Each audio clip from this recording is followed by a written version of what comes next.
Shalom, shalom, shalom, shalom, c'est encore moi, votre serviteur. Je vais t'amener ce soir à te connecter rapidement.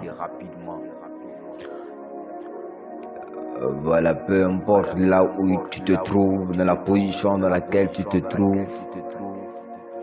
Est-ce que tu peux commencer à salmodier? Est-ce que tu peux commencer à bénir le nom de Dieu?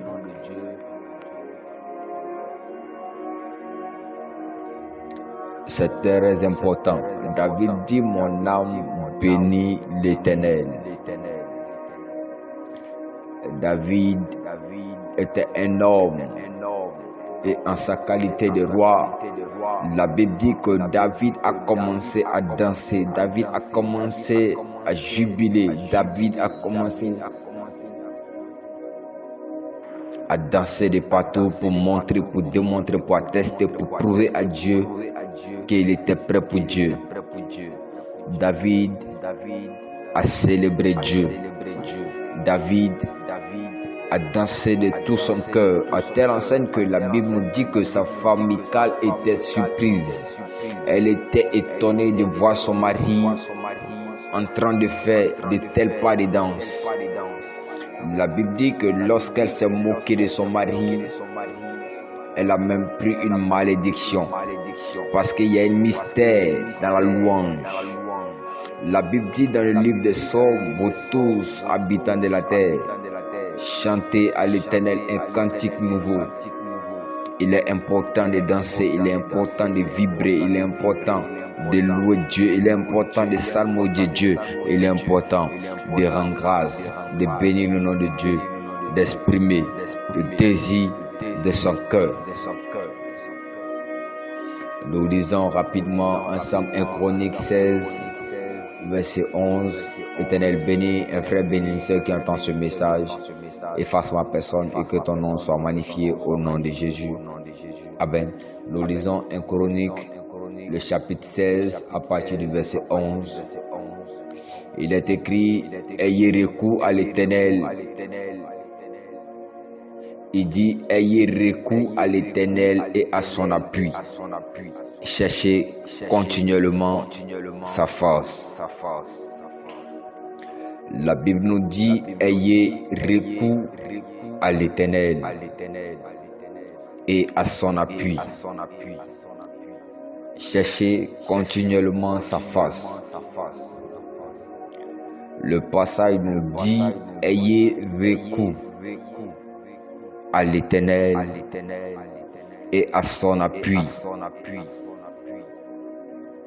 Cherchez continuellement sa face. Que Dieu bénisse sa parole. Vous devez comprendre et savoir avec moi qu'à un moment donné de la vie, vous devez apprendre à vous réfugier, vous devez apprendre à vous abandonner, vous devez apprendre à vous délaisser entre les mains de Dieu. David, à un moment donné de sa vie, a commencé à parler de telle manière. Il dit, si ce n'est toi, Seigneur, que je loue sur cette terre, alors pourquoi je vis? Alors pourquoi je bosse? Alors pourquoi les gens me respectent? Pourquoi on me considère? Pourquoi on m'honore? Pourquoi on m'acclame? Et le passage termine pour dire que David va dire, car je suis né pour te louer.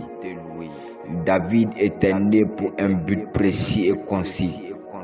En sa qualité de roi, il dit, je ne suis pas né pour régler les litiges, les problèmes de foyer et autres, mais je suis né pour louer Dieu. Je suis né pour te salmodier. Je suis né pour contempler ta face. Je suis né pour gêner, pour méditer, pour intercéder pour l'autre. La Bible nous dit dans ce passage que peu importe le temps, peu importe la manière, peu importe le problème que nous subissons, le problème que nous rencontrons, les difficultés liées à la vie, à notre existence, liées au travail, la Bible dit nous devons avoir recours, nous devons nous pencher sur Dieu, nous devons nous appuyer sur Dieu, nous devons nous focaliser sur Dieu. Il est dit, ayez recours à l'Éternel et à son appui. À un moment donné de la vie, tu dois apprendre à t'appuyer sur Dieu. Tu dois apprendre à te pencher sur Dieu. Tu dois apprendre à t'abandonner entre les mains de Dieu.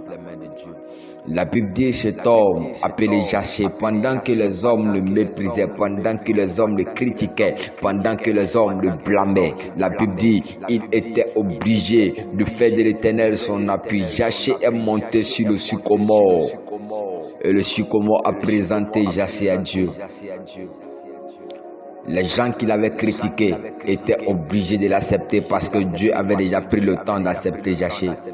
Lorsque tu t'abandonnes entre les mains de Dieu, lorsque tu te délaisses entre les mains de Dieu, ceux qui t'avaient négligé, ceux qui t'avaient jalousé, ceux qui te voyaient mal, ils seront obligés de pouvoir composer avec toi parce que la grâce et la faveur de Dieu t'accompagnent partout où tu passes.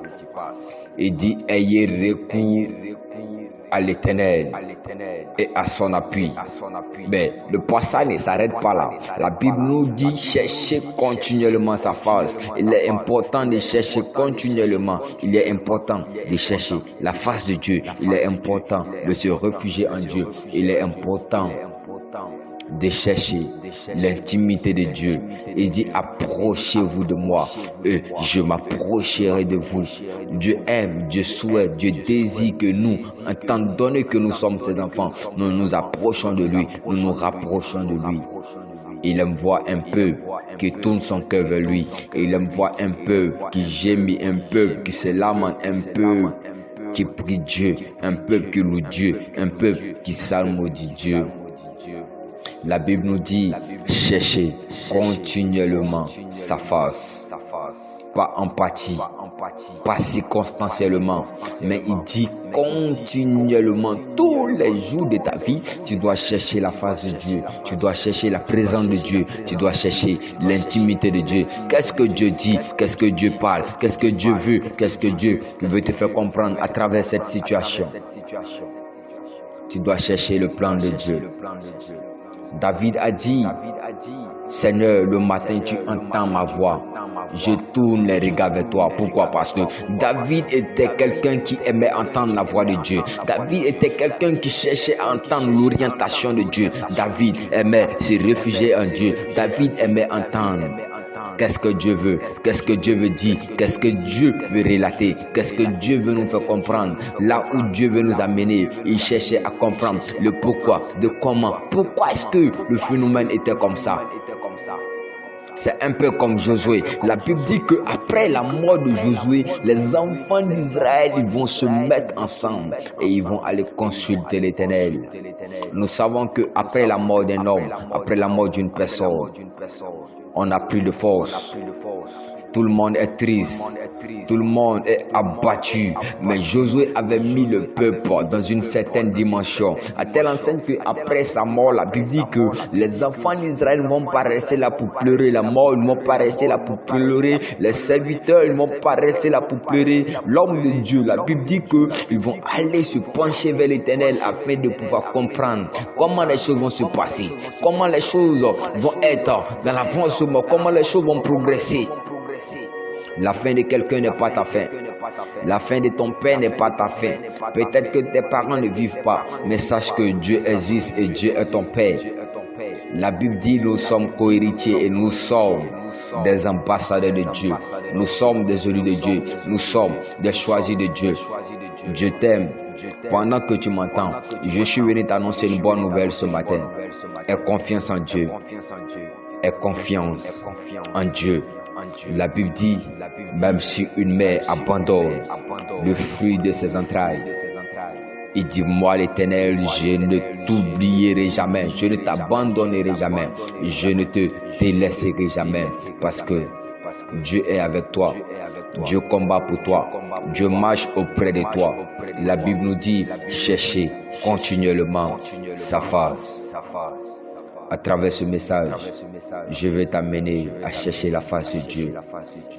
C'est le moment. Attache-toi fidèlement. Attache-toi royalement. Attache-toi sincèrement au trône de gloire. Dieu compte sur toi. Dieu compte sur ta prière. Dieu compte sur ta fidélité. Dieu compte sur ta sincérité. Pendant que tu m'entends, je veux maintenant parler à Dieu pour toi.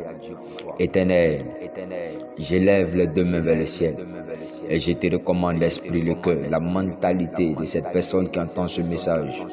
Je prie que Père, que cette personne soit une personne qualifiée, une personne de qualité. J'amène les hommes et les femmes à pouvoir composer avec elle. Que cet homme soit un homme de providence, un homme de mystère, une femme de mystère, une femme de gloire, une femme de grandeur. Que son nom soit une référence. Au nom de Jésus de Nazareth. Merci pour ta fidélité. Merci pour ton amour. Merci pour ton message que tu nous fais entendre. Que la gloire et la puissance et l'honneur te soient rendus au nom puissant de Jésus que nous avons ainsi parlé. Amen. Amen. Dis avec moi, Amen. C'était votre serviteur, Ange Michael Zoé. Dieu vous bénisse. Shalom. Shalom. Shalom.